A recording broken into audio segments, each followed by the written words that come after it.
আসসালামু আলাইকুম ওয়া রাহমাতুল্লাহি ওয়া বারাকাতুহু। সম্মানিত দর্শক মণ্ডলী, আশা করি আল্লাহর অশেষ মেহেরবানিতে আপনারা সকলেই ভালো আছেন। সো বন্ধুরা, যেহেতু আর কিছুদিন পর আপনার জাতীয় নির্বাচন, সো একজন বাংলাদেশের নাগরিক হিসাবে আমি কিছু কথা বলবো জামাতে ইসলামিক দলটাকে নিয়ে।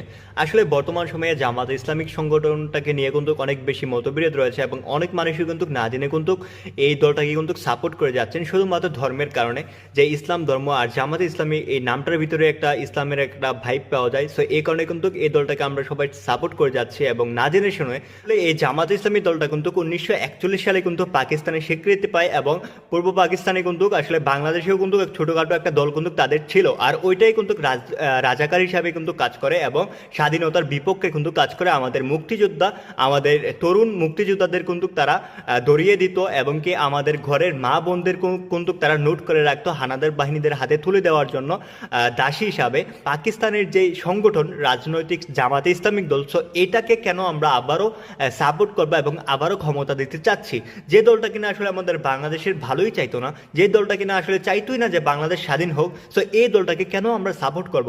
সো ভাই, আমি আপনাদেরকে কিছু কথা বলবো, সেটা হচ্ছে আমাদের মুক্তিযোদ্ধাদের পক্ষে হয়ে কাজ করেন। আমাদের মুক্তিযোদ্ধার রক্তকে এইভাবে আপনারা কলুষিত করবেন না। এখন বর্তমান সময়ে দেখা যাচ্ছে যে যা কিনা দেশের জন্য লড়াই করেছে তাদের গালি জুতার বাড়ি দেওয়া হচ্ছে, মুক্তিযোদ্ধাদের গালি জুতার বাড়ি দেওয়া হচ্ছে। আসলে এত বড় লজ্জা তাদেরকে কিভাবে দেন?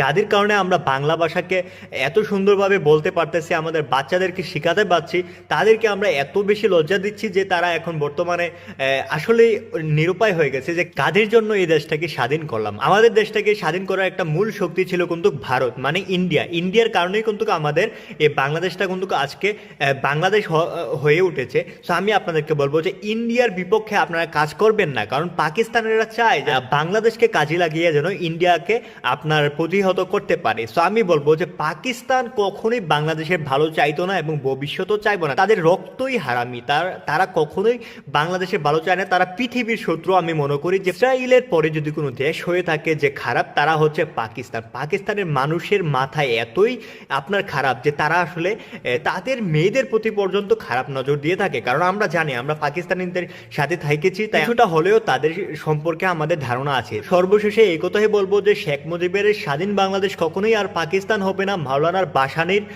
বাংলাদেশ কখনোই পাকিস্তান হবে না। জয় বাংলা, জয় বঙ্গবন্ধু।